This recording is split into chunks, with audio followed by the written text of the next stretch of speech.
As agressões mais registado pelas polícias no ano letivo passado. No total, o programa da PSP registrou cerca de 4.000 ocorrências. Ofensas à integridade física, violência entre namorados e furtos são outros dos crimes mais registados dentro e perto das escolas. Ora, já falámos que temos uma psicóloga connosco, a psicóloga forense Tânia Paias, é assim o nome, é especialista em violência escolar, o que significa que para ser especialista nesta matéria é porque é necessário que este fenómeno seja estudado de uma maneira particular. Muito boa tarde. Aquilo que nós vimos ali, aqueles números, 600 incidentes, não é? Isto está a transformar-se, digamos, um flagelo em crescendo ou podemos ser um bocadinho otimistas e achar que com algumas medidas podemos mudar? Eu acho que podemos ser das duas maneiras.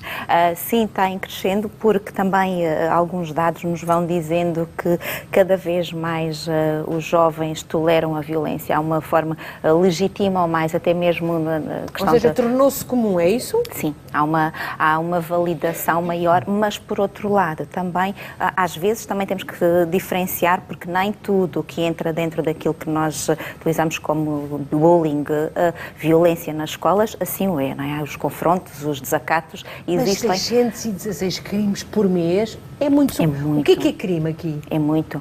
É agressão? É agressão, é questão com a integridade física, é questão também, e depois com as novas tecnologias, apropriarmos de coisas que não são nossas e divulgarmos, porque os jovens e depois têm uma falta de literacia digital. Não há literacia digital, eles acham que se podem apropriar, eles filmam, tiram uma fotografia, colocam nas redes sociais e depois uns divulgam e outros divulgam e não acham... sabem que há direito à imagem. É outro tipo de violência. Sim. Mas isso, existe este novo tipo de violência que os tempos modernos foram trazendo, mas esta questão da violência entre os jovens não aconteceu sempre, não houve sempre miúdos à porrada uns com os outros, é mesmo assim? Sim, sem dúvida, isto não é nada de novo e até, por exemplo, eu escrevi um livro em 2014 que fala exatamente disto, que alguns pais e pessoas na altura quando eu escrevi o livro, porque eu tenho o portal Bullying desde 2010 e foi sempre sendo alvo de muitos relatos, as pessoas falavam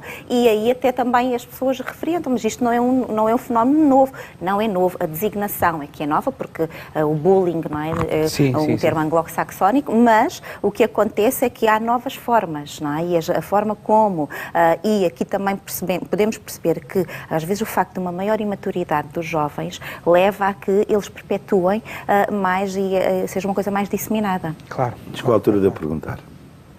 Reconhece então que os jovens hoje são mais imaturos do que eram há 30 anos? Sim, são. Com as mesmas idades? Sem dúvida. E isso é um fator de risco. E acha que, qual é a sua opinião, os currículos escolares estão preparados para essa imaturidade? Não estão. Não, há um pequeno grande desajuste e de facto nós não estamos preparados porque nós estamos numa era digital, e por isso é que se fala hoje dos milenares e destas novas gerações que os miúdos, as crianças pequenas são intuitivas. Nós não podemos negar esta realidade, mas também temos que trabalhar as questões emocionais, as competências sociais, as competências emocionais, que são competências que os vão ajudar muito também depois em termos profissionais, a par e passo. E também lhe pergunto, se não é a primeira missão do psicólogo, ao contrário do que é expectável, começar por trabalhar com os pais que têm o mesmo problema que os filhos, porque estas últimas gerações já têm os mesmos problemas que os filhos.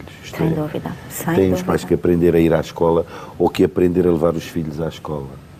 Eu acho que os pais, todos nós, enquanto sociedade, temos o dever de amparar e também auxiliar, porque muitas das vezes os pais também não sabem, não é? Houve aqui romperam uma série de novas tecnologias e de novas situações que muitas das vezes também nós não sabemos como lidar. E eu acho que, de facto, preventivamente, e nós trabalhamos desde o pré-escolar até o secundário para que efetivamente seja prevenção. Os pais também ainda tenho aprender uma agora. Pergunta para lhe pôr em relação ao pré-escolar, mas primeiro queria mostrar o que fez, depois já nos diz com quem e porquê.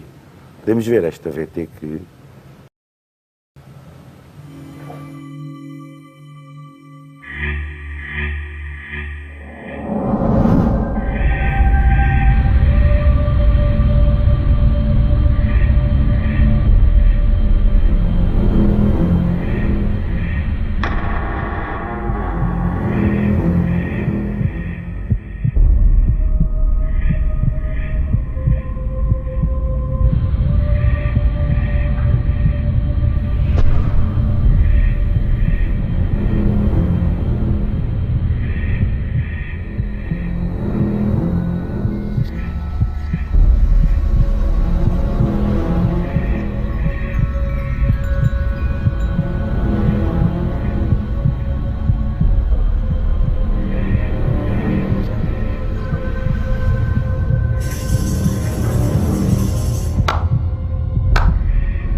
Muito eficaz, muito eficaz, mesmo. Muito eficaz. E ficámos todos aqui agarrados a ver. Completamente. Parabéns pela mensagem muito bem trabalhada e assustadora, de facto. E foram os jovens, eu lancei o repto e os jovens da ETIC de Faro, foi este da ETIC de Faro que realizaram, e isto mostra um bocadinho que começa na escola, estamos ali a falar depois também da universidade, no trabalho, e é realmente, por isso é que há uma maior legitimação da violência, porque ela está connosco, e se nós fecharmos a porta, ela vai aumentando, há um crescendo, e aqui é realmente esta sensibilização de não fecharmos a porta, porque na realidade ela vai continuando, e isto está arraigada na nossa sociedade. A sociedade também está um bocadinho mais violenta. Às vezes basta nós fazermos aquele pequeno exercício e estarmos parados num semáforo, e mal o semáforo abre, se as pessoas não vão, ou apita e zanga, portanto nós temos muito mais, somos impulsivos, estamos mais agressivos também. Pode a sensibilização para a cidadania ser uma ferramenta? Sem dúvida. Isso pode, deve ou não, ao contrário de outras matérias que andam a ser propaladas para lá serem ministradas, deve ou não ser uma condição vital na instrução primária. Sem dúvida, sem dúvida. Por exemplo, ainda há pouco até falavam em efemérides, nós também vamos ter agora no dia 20 de fevereiro o dia da Justiça Social e o dia da Felicidade. No mesmo dia são estes dois temas. Nós no portal até estamos a organizar com um dos municípios que trabalha connosco no Algarve uma sessão, um workshop, onde são os miúdos a falar para nós. Portanto, é a educação vista por nós adolescentes, nós alunos, e o que é que eles podem fazer.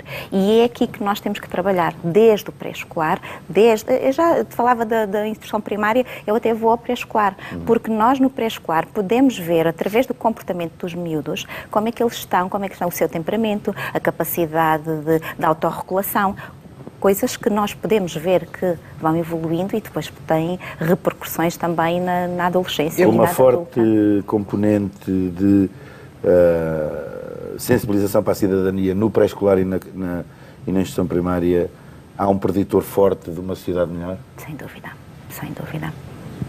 Sem dúvida. Estamos esclarecidos. Eu tenho sempre uma dúvida e desculpem, eu sei que quando um filho chega ao pé de nós e nos diz que é vítima de bullying, o que é que nós devemos fazer enquanto pais? Em primeiro, e essa questão é importante, porque muitas das vezes os pais tendem logo, às vezes depende disto também, tudo depende... Reagem mal. Não podes deixar. Reagem mal. Responder. Ou então, às vezes, isso não é nada. Deixa estar, não ligues. E isto também é aterrador para um jovem que ouve continuadamente não ligues. Porque ele acha que chegou àquela entidade máxima, né, que são os pais, e este não ligues. Agora, é claro que nós, enquanto adultos, o não ligar, estamos a dizer à criança, olha, ser forte, tu és capaz, mas uma criança não vai atender assim. Portanto, nós temos de desdobrar o nosso discurso e essa linguagem, sentar-nos com ele, e uma das ferramentas que nós, enquanto pais, temos de ter com os nossos filhos é a comunicação. E a ausência de comunicação e de pensarmos em conjunto, olha, então o que é que acontece? Porquê? O que é que tu sentes? O que é que nós podemos fazer? Experimenta fazer desta maneira. Olha, amanhã quando os teus colegas te abordarem, diz isto, faz aquilo. Portanto, ensaiar em casa com eles formas e estratégias, porque às vezes a nossa intenção é eliminar logo, não é? A nossa necessidade enquanto pais, eliminar logo, e eu tenho também uma Júlia em casa, e eliminar e tentar erradicar logo a dificuldade, só que somos nós a nos sobrepor aos nossos filhos, retiramos também a capacidade de intervenção deles. Mas vai-se lá à escola e fala-se? Sem combinar com os nossos filhos, não. Okay. Porque muitas das vezes os nossos filhos não nos querem dizer, porque tu vais lá à escola e eu tenho vergonha. E então nós temos que dizer, então tu fazes isto, as coisas não funcionarem, eu tenho que ir à escola, porque de facto nós temos que depois também ir, e os pais, até de uma forma mais preventiva, têm que estar na escola. Todos nós, e estes flagelos da violência, têm que ser trabalhadas de uma forma comunitária. Claro. Agradecemos muito num dia de Carnaval ter vindo ter connosco. Um aplauso para a nossa convidada. E aproveitamos para dizer que não tarda nada. Há de alguém que há de aplaudir em casa e em família os 5.000 euros que vamos dar.